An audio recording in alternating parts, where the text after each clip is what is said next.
Okay, first off, we want to check to see that the connector's on there securely. So you do that by giving it a tug. This one came off, so we have to fix that. So we'll have to strip a little bit of wire off there, maybe a finger tip length. Do it over the bucket so that the plastic and excess wire doesn't go flying all over the house or anywhere. Then we take off the connector, put this bottom end through here,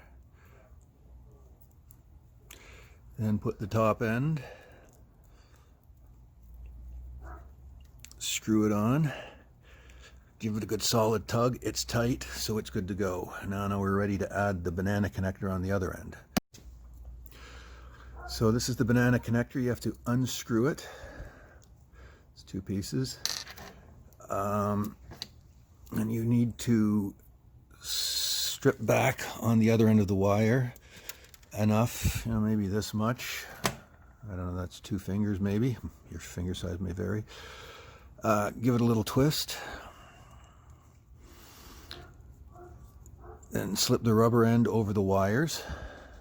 Then you take the connector end and you put it through the hole in the top and bring it out through this hole that's in the side.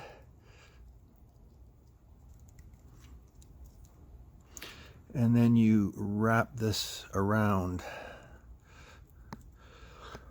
And then to make it water sealed, you take a bit of silicone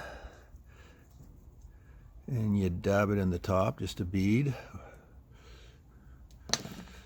And then you put her together. Screw it on.